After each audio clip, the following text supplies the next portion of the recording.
starting with the Tyler Linderbaum stuff. What was your reaction? I think it was a surprise to all parties when they released Tyler Biadasz, whatever that was, 10 days ago. It was a surprise. Yeah. Oh, that one kind of came out of nowhere. And my thoughts were kind of one of two things, right? Either they're making a run at Linderbaum, who I had two different independent talent evaluators at the combine say he's the best player available in free agency. Now, he won't get the most money because Malik Willis is a quarterback and Alec Pierce is a wide receiver, but the best actual player, like, not remove all of the positional value dollar conversation. Yeah. But if I told you there's one player at one position who is super durable, very young, and possibly, if not, the best player at his position. Yeah. That's the best available player in free agency, right? Yeah. Because the guys that might make more money, Willis, is there any way you could look at me with a straight face and say he's top 3 at that position in the league? I can't say he's top 30. Right. At this point, to be honest with you. And I'm not lying. Right. Alec Pierce, could you tell me he's a top 10 wideout in the NFL?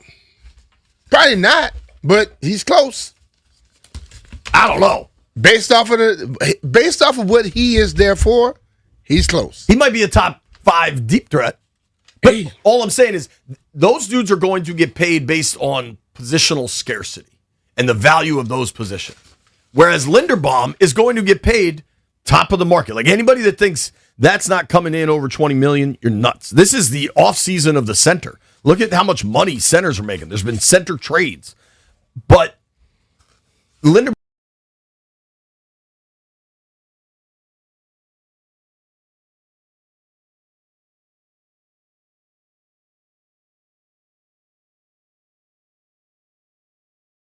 Creed Humphrey right now is making $18 million a year for the Chiefs. This thing's going north of that for sure. Biadasz immediately re-signed with the Chargers, and you gotta give some credit to AP and DQ.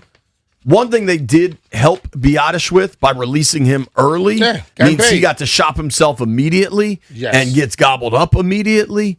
That makes me believe it's not a knee thing and that their plan is to go after Linderbaum. You've heard some reporting with that. What I have heard specific to the Linderbaum stuff is they're not sure they can go where it's going to go. Yeah. We want you, but we're not going to break the bank for you, basically. Which to me is like, well, then you're not going to get him because somebody's going to break the bank. I think the Raiders specifically are going to break the bank for him. But you know what, though, Jay? Sometimes when you say I'm not going to break the bank, and then you get into that bidding, sometimes you go, you know what? Another $1.2 million ain't going to kill us. Let's go for it. Sure. Because I'm going to tell you, I've been into some little bids where I went there to spend a certain amount of money, and I left spending 2 times what I went to spend. Right. Yeah. Bought a Harley Davidson one day. I'm talking about back when I didn't even think about a motorcycle, but I bought a Harley because I just started bidding, and then the dude that was bidding against me, I wasn't going to let it beat me. Then I sold it, but you know. Right.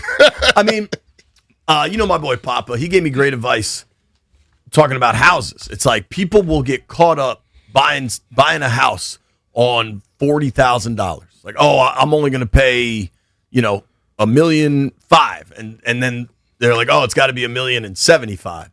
Do you realize you're paying that off over the course of 30 years? Yeah. Do you realize what that difference is? Don't make it really that much of a difference. And I think with these free agency contracts, one PSA for everybody as we get into NFL free agency today: never, ever believe the first number that's going to be reported. The first number that's going to be reported is coming from the agent that wants to make that deal look like the biggest possible deal. Yeah. The reality is, like, you're listen, I'm no math guy, but I can do contract math. Your rough contract math, whatever the term is, however many years it is, cut that in half. And whatever the reported value of the contract is, cut that in half. If they're saying 4 years, $100 million, what it probably is 2 for $50. But you know what, Jay? That's the guaranteed money. That's what you're on the hook for. But see, that is a waste of your time to explain that one, because the people that are going to take those numbers and run with it, they think every athlete made $1 million for the last 25, 30 years. See what I'm saying? They don't look at anything else but whatever that final number is.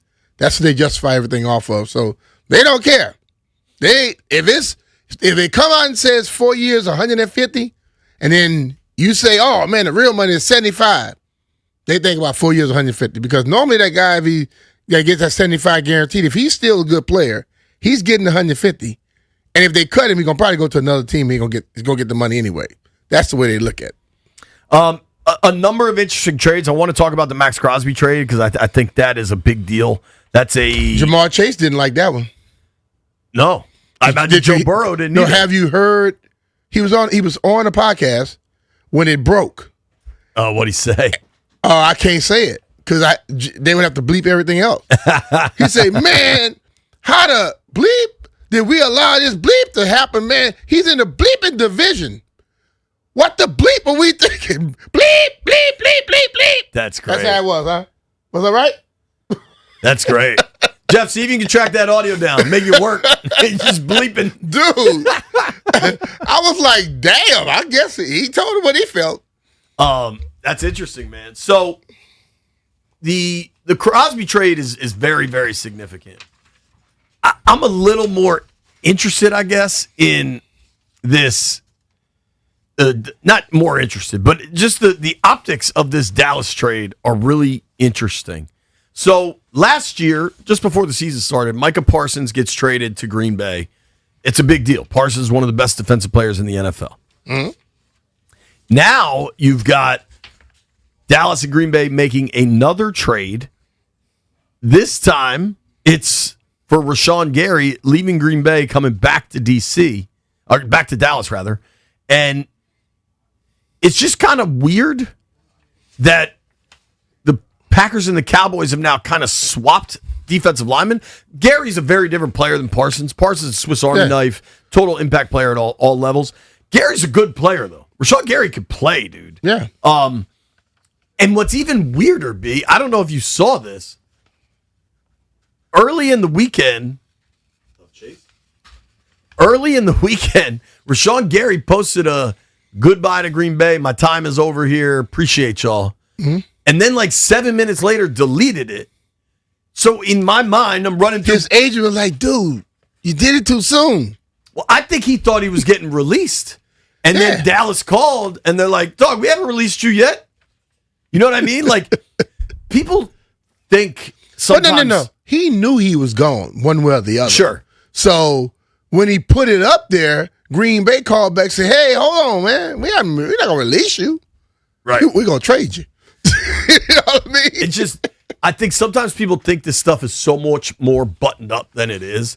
And it's just like a dude in an office getting 50 texts and 4 phone calls at the same time. Like sometimes it just gets a little chaotic. It's like, but the thing of it, in this day and age, where players now want to put out information too, if a team tells you something and you take it to heart and you go post it, it may not be finalized just yet. Right. And guys want to get it out so quick that it could be a problem sometimes. Well, I believe the only interview Max Crosby has done so far since the trade is his own podcast. I mean, you talk about controlling the content, man. Hey.